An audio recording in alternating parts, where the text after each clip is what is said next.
Today on Question of the Day, we're going to talk with Heather about her desire for perfectionism and why it's holding her back. Let's get to it.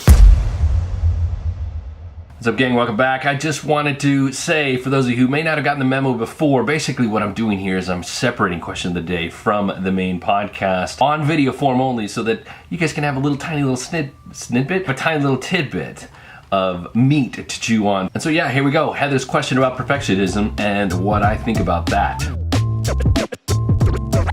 Today's question of the day comes from Heather Mosley Linhart. Heather says, I don't know if it's a question so much as a personal struggle, but my main hang-up to getting my creativity fix is a perfection issue. I don't want to, quote, waste supplies on a flop or can't seem to start without all the right stuff or knowing will have uninterrupted time to work. So I don't start and then get cranky from creativity drought. That is a good question/observation, Heather, and I'm glad you asked. Before I begin on this one, I want to make sure that there's a little bit of a caveat on this in saying that this stuff kind of sometimes falls into psychological areas that go beyond my scope. I'm not trying to say you need professional help, but sometimes there is psychological things about what we're talking about here that would be inappropriate for me to 100% diagnose because I'm not a doctor. There could be stuff there that is bigger than just what this podcast could possibly answer for you. I just want to put that out there for you, Heather, or for anybody else who might have a similar circumstance here. This could be bigger than just what I can give you, but I'm still going to lend you a little bit of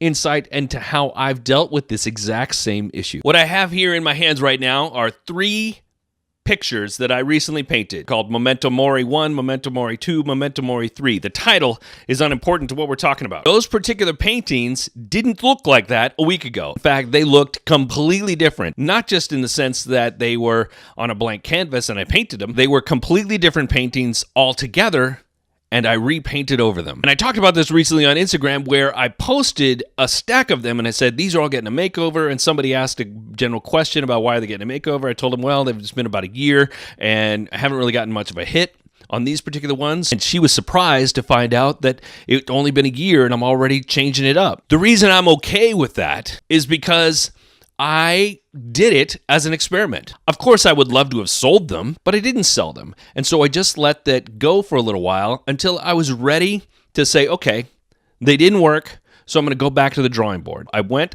and I redid them all because I felt like I could do something better with these. I could make these into something that hits people in the right place that makes them want to buy. And yes, the first one was kind of a waste, because I spent all that time and energy making it, and then I went and repainted it with this new style, showed it just the other week, and nobody bought. Funny thing is, and one thing I will never know is, I could have probably kept them the way they were, put them up on the wall when I showed them, and who knows, somebody may have bought it that way instead of this way. I will never know, and I'm not looking back. It's more important for me to keep moving forward, to keep see what's ahead of me rather than look back at what mistakes I might have made. I'm still trying to figure out what hits with people, and so until I find that, I'm just going to keep doing what feels right to me. Even if I happen to stumble across a style, meme, motif that hits with people, if it's not feeling good within me, then I'm not going to do it. I'm just going to keep doing what feels good to me and then hopefully find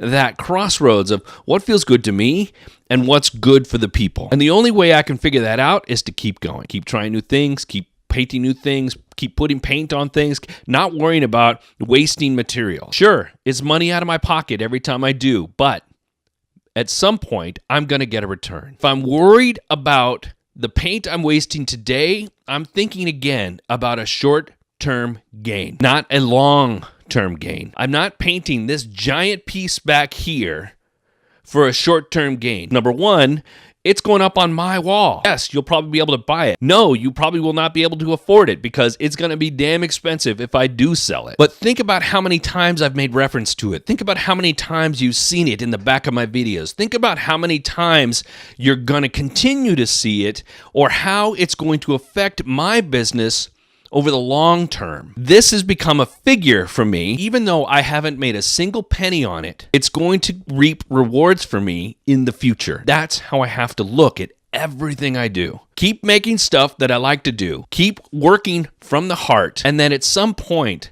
somewhere, I'm going to hit that crossroads. People like what I'm doing, buy what I'm selling, and then it just starts rolling. At a certain point in that time, if I decide my motif needs to change again, hopefully I've built up enough rapport, enough connection, enough support from my base of people that they say, it makes sense that Dave would change. Let's go see what he's doing now. So Heather, it really just comes down to a simple fact of not being afraid, just pushing forward. The more often you try to not be afraid, the more often you face the fear, the more often you push back against it, the more likely you're going to be okay with what happens next, how much paint you use, how much materials you use, what gets wasted, and what gets made into something great. You're not going to care about any of that stuff because you keep trying, and not caring, not giving a fuck. Heather, I hope that helps. Now go do something with that. That's the most important part, folks. When I give you something, if it hits with you, if it resonates, do something about it. Make something out of that. Don't just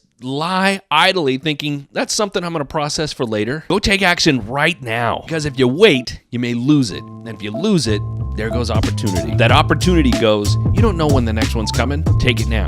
Go now. Do the thing. Don't be scared. It's not as scary as you think it is. Go. Do now.